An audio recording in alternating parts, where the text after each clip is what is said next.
여러분, 바울이 교회를 세운 그리스 고린도에는요, 유명한 신화가 있습니다. 시시포스 왕의 이야기입니다. 시시포스는 꾀가 많고 욕심이 많은 인물이었습니다. 그는 자신의 이러한 기질을 주체하지 못하고 속이는 일을 아주 좋아했습니다. 심지어 시시포스는 신까지 속여서 자기 이익을 취했습니다. 제우스는 신을 농락하는 이 시시포스를 괘씸하게 여기고 죽음의 신 나나토스를 그에게 보냈습니다. 그러나 시시포스는 죽음의 신이 자신에게 온다는 것을 알고요, 그를 유인해서 오히려 족쇄까지 채우는 사람이었습니다. 이 죽음의 신이 족쇄에 채워지는 일 때문에 세상에는 한동안 아무도 죽지 않는 일이 일어났다고 신화는 말하고 있습니다. 결국 이 일을 해결하기 위해서 나선 신이 있는데요, 전쟁의 신 아레스입니다. 아레스 신이 나서게 되죠. 아레스는 나나토스를 구출하고요, 시시포스를 저승으로 데려갔습니다. 하지만 시시포스는 이런 일이 일어날 것을 또 미리 예비하고요, 아내에게 이렇게 당부를 했어요. 나중에 내가 죽으면 절대로 제사를 지내지 마라. 시시포스가 이제 이 저승으로 갔지 않습니까? 그런데 시시포스를 위한 제사가 저승으로 올라오지 않는 거예요. 시시포스는 제사를 지내지 않는 자신의 처지를 한탄합니다. 그리고 저승의 신 하데스에게 자신의 이 속상함을 말하죠. 그리고 조릅니다. 그 이야기를 쭉 듣다 보니까 하데스, 이 저승의 신이 마음이 약해졌어요. 그래서 시시포스를 다시 세상으로 내려가게 허락하고요, 아내를 벌하고 다시 제사를 지낸 후에 저승으로 돌아오라고 그렇게 명령했습니다. 그러나 우리가 예상한 대로 고린도에 돌아온 시시포스는 자신이 언제 그런 말을 했냐는 듯이 저승에 돌아가기를 거부하고 버티면서 남은 인생을 살았습니다. 그러나 결국 신들의 전령인 헤르메스가 또 나서서 그를 저승으로 돌려보내죠. 저승으로 다시 돌아온 시시포스는 신들을 2번이나 속인 죄로 형벌을 받게 되는데요, 그 형벌이 매우 끔찍합니다. 지옥 땅 끝에서 엄청나게 큰 바위를 이렇게 굴려 올려서 이 언덕 끝까지 올리는 거예요. 정상까지 굴려 올라온 바위는 다시 지옥 땅 끝까지 내려갑니다.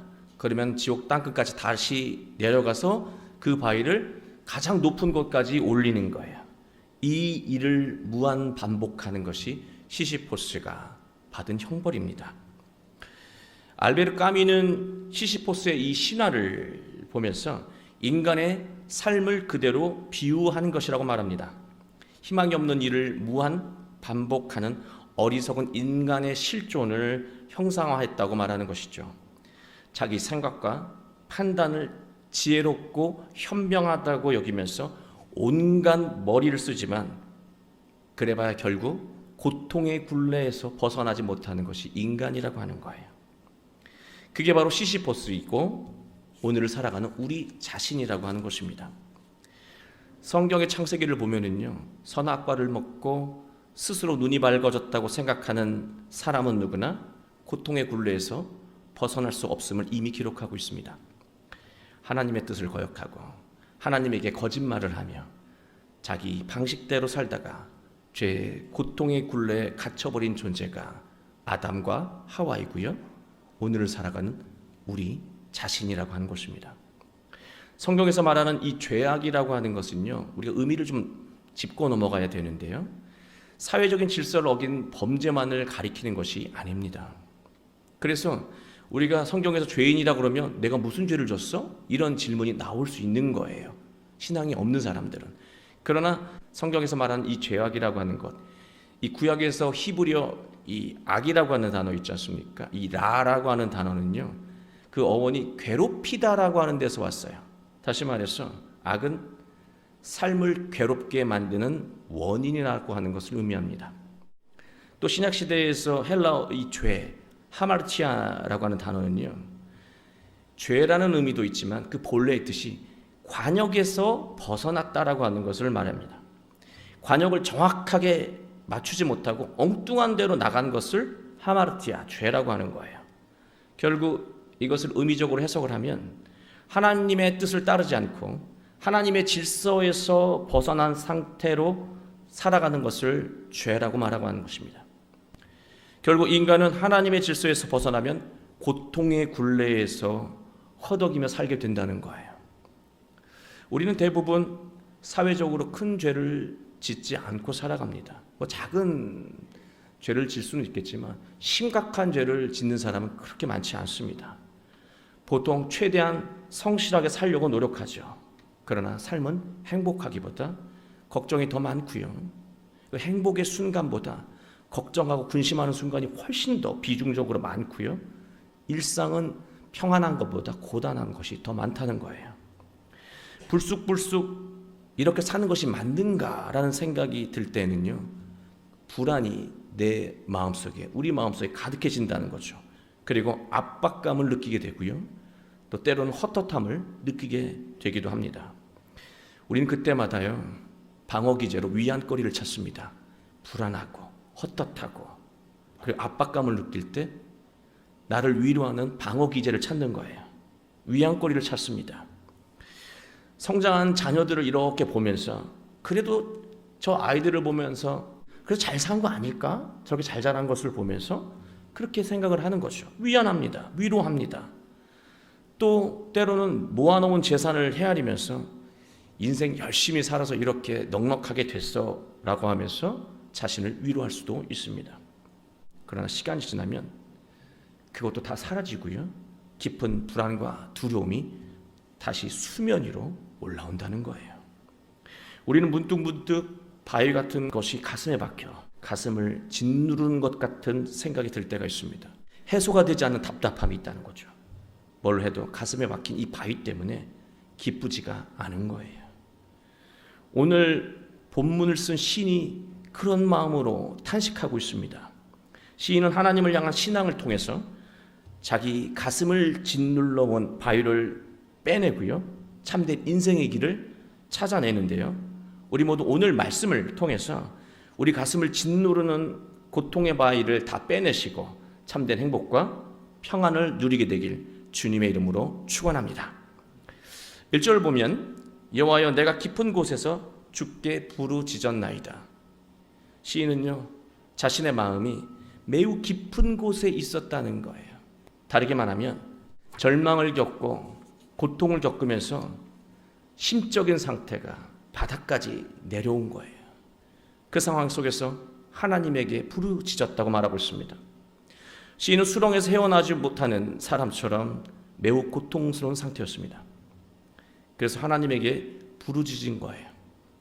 그런데 아무리 불러도 하나님이 듣지 않으신 것 같은 마음이 듭니다. 2절 주여 내 소리를 들으시며 나의 부르짖는 소리에 귀를 기울이소서. 왜 이런 말을 했을까요? 하나님이 듣지 않는 것 같으니까 이런 고백을 하고 있는 거예요. 절망 속에서 외치는 마음의 절규를 하나님께서 귀 기울여 주시기를 원하지만 듣지 않는 것 같은 그런 마음이 드는 거예요. 하나님은 왜 절망에 빠진 자가 외치고 있는데 그 음성을, 그 소리를, 그 절규를 들어주지 않는 것일까? 하나님은 왜 나의 이 절규에 외면하는 것일까? 여러분, 하나님은 외면하지 않으십니다. 하나님은요, 우리의 절규를 세밀하게 듣고 계시고 정확하게 응답하시는 분이에요. 단 사람이 하나님의 응답을 감지하지 못할 만큼 영적으로 둔감해진 것뿐이에요. 3절 볼까요? 여호와여 주께서 죄악을 지켜보실진데 주여 누가 서리이까? 여러분, 우리가 하나님의 응답을 들으려면요, 하나님 앞에 서야 해요. 하나님에게 말씀을 듣는다면서요, 하나님 앞으로 나아가야 돼요. 하나님 앞에 서야 하나님의 반응을 정확하게 보고 감지할 수가 있는 거예요. 우리가 하나님 앞에 서지 않으면 하나님의 그 어떤 시그널도 우리는 들을 수 없고 볼 수 없고 감지할 수 없습니다. 우리의 몸과 마음이 하나님의 질서 안으로 들어와 그 질서에 순응하지 않고 자신이 세운 질서를 계속해서 고집하면 하나님 응답하셔도 들을 수도 감지할 수도 없다는 거예요. 또 3절에서 하나님은 사람의 죄악을 보신다고 했습니다. 우리는 타인의 행동으로 그의 됨됨이를 볼 수가 없어요. 어떤 사람의 행동을 보고요, 그가 어떻다고 쉽게 단정할 수 없어요. 그가 어떤 속셈으로 이렇게 행동하는지 정확하게 파악하는 것은 불가능하다는 것이죠. 본인만 알아요. 그리고 더 정확하게 말하면 하나님만 알죠. 우리는 몰라요. 그래서 사람은요, 자신의 죄악이 구체적으로 밖으로 드러나기 전까지 자신이 불의한 존재라는 생각을 하지 않습니다. 자신은 오히려 의로운 존재라고 여기며 살아갑니다. 내가 뭘 잘못했어? 나는 당당해 라고 하는 생각을 하며 살아가죠. 그래서 사회적으로 범죄를 저지르지 않지만 자기가 세운 질서 안에서 살아가는 사람은 이런 원망의 말을 늘 하며 살아갑니다. 나는 열심히 살았는데 내 삶에는 늘 고통이 있고 해결되지 않는 문제가 있고 불안이 끊이지 않는 것일까? 이런 이유는 모두 세상이 병들어서 그래, 세상이 부조리해서 그래 라고 변명을 하죠. 이렇게 억울함과 분노의 감정에 빠져서 화난 사람처럼 살아가게 되는 거예요. 사람이 이유 없이 화가 나 있다. 억울한 거예요.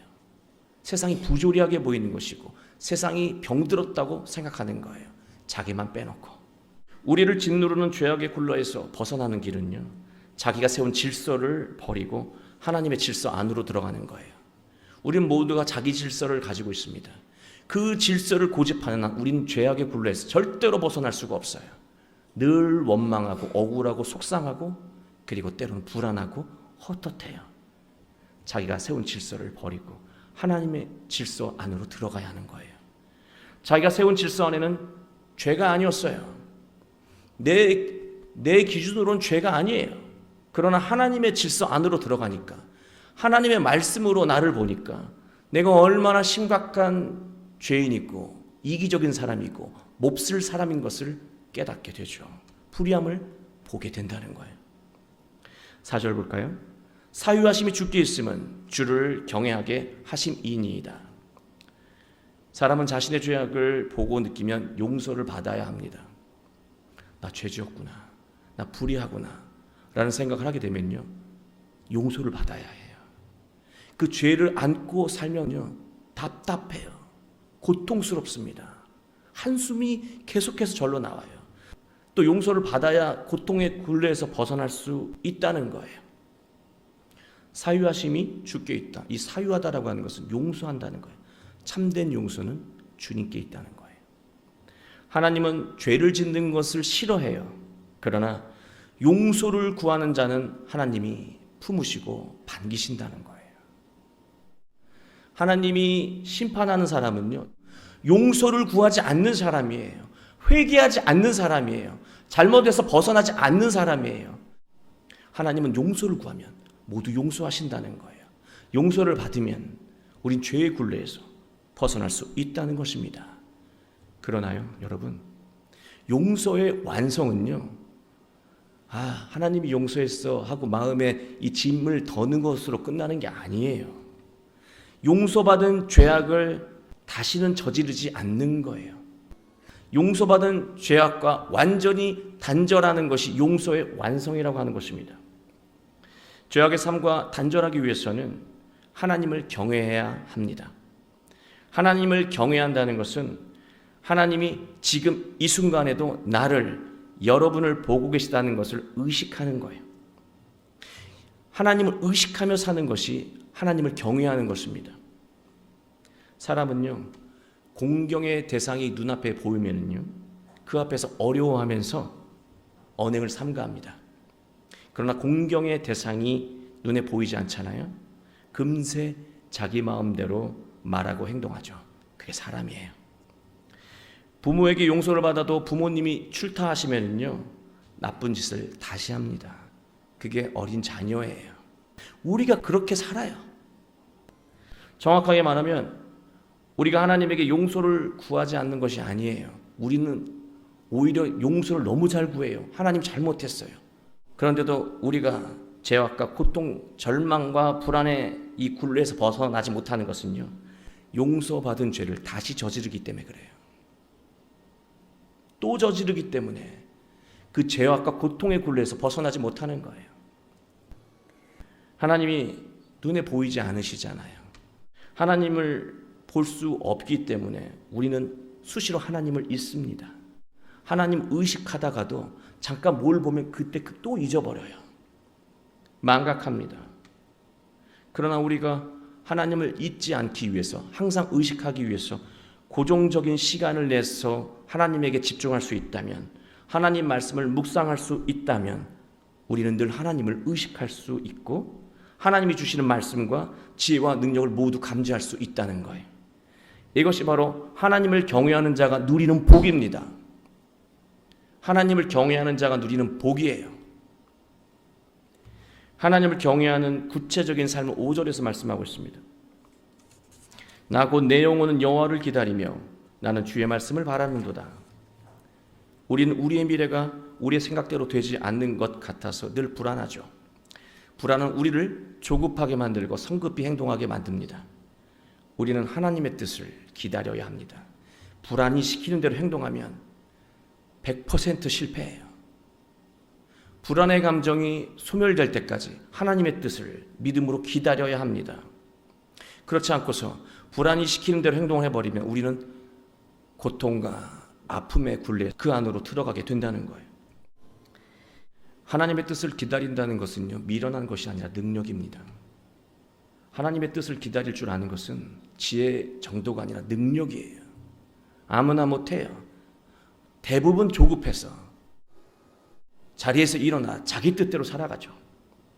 그러나 끝까지 하나님을 믿고 기다릴 수 있다는 것, 그 능력은 믿음에서 나온다는 거예요.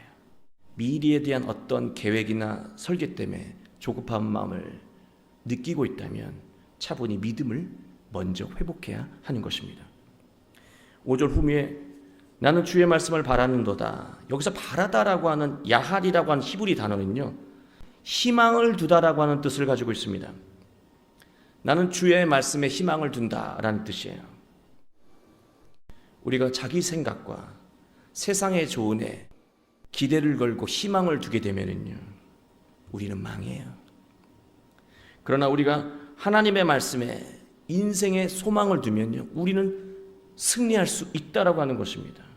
우리가 하나님을 믿고 소망하며 신앙생활을 하는데도 우리가 고통의 굴레에서 허덕이는 이유는요, 평소에는 신앙생활을 잘 해요.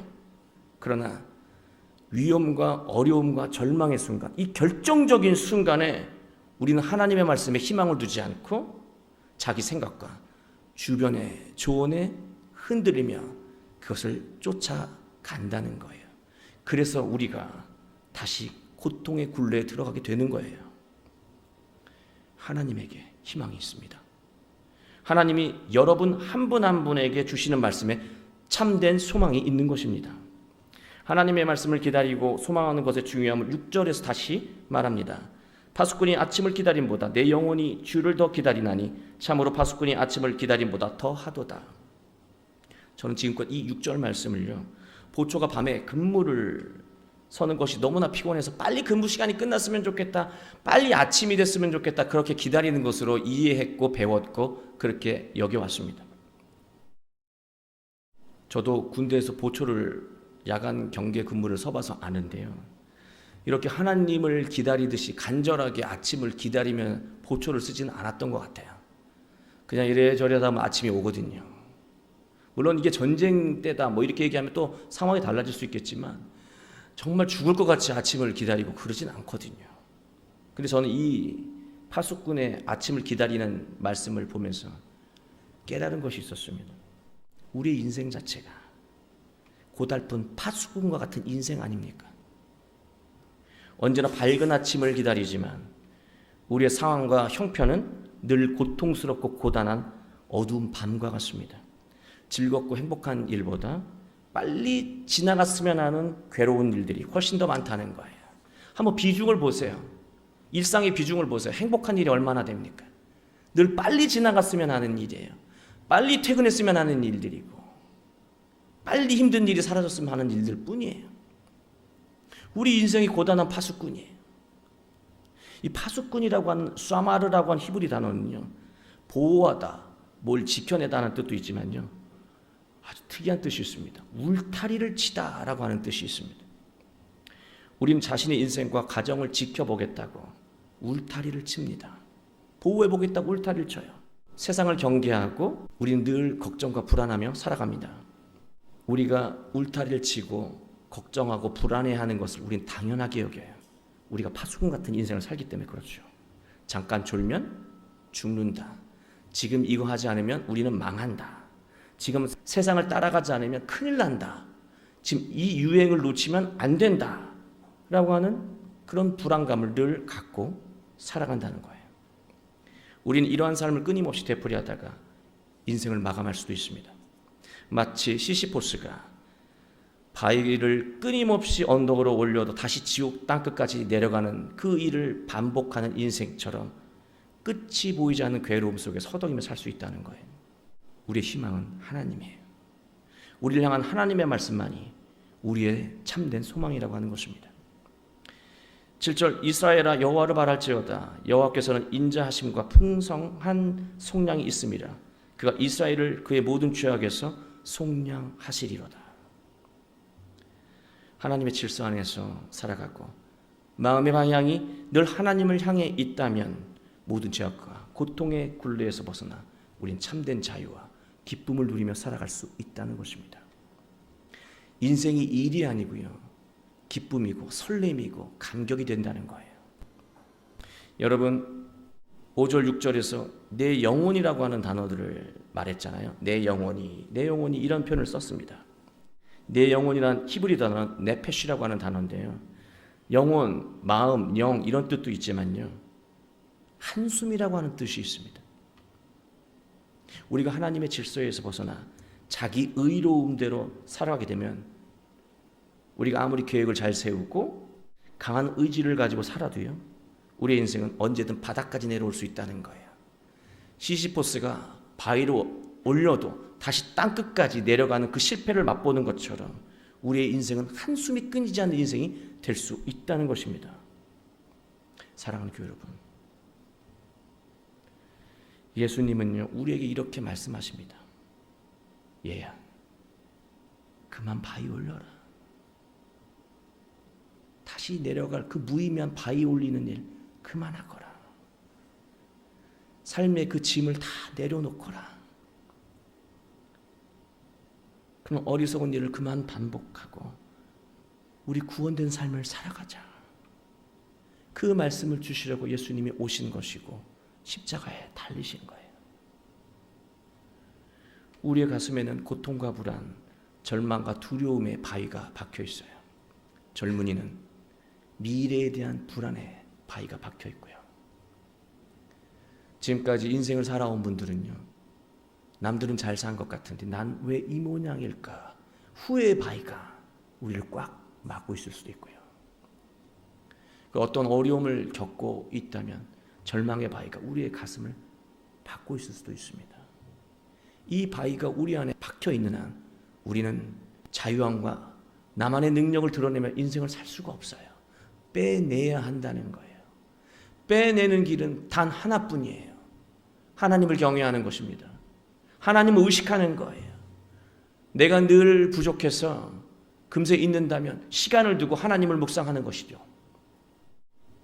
그렇다면 우리는 내 안에 있는 이 바위를 빼낼 수도 있고요. 또 때로는요, 나를 한숨 나오게 했던 이 바위가요, 예수님에게 집중하면은요, 생명의 물을 솟아나게 만드는 반석으로 바뀐다는 거예요. 나를 한숨 짓게 만들었던 바위가 나를 더욱더 성숙하게 만들어서 생명의 물이 나오게 하는 반석의 역할을 한다는 거예요. 하나님을 경외하면 그게 가능하다라고 하는 것입니다.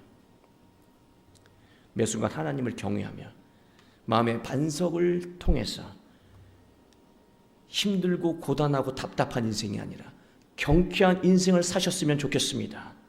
당당한 인생을 살아가면서 여러분이 하나님 은혜 가운데 놀라운 일들을 이뤄가게 되길 주 예수 그리스도의 이름으로 축원합니다.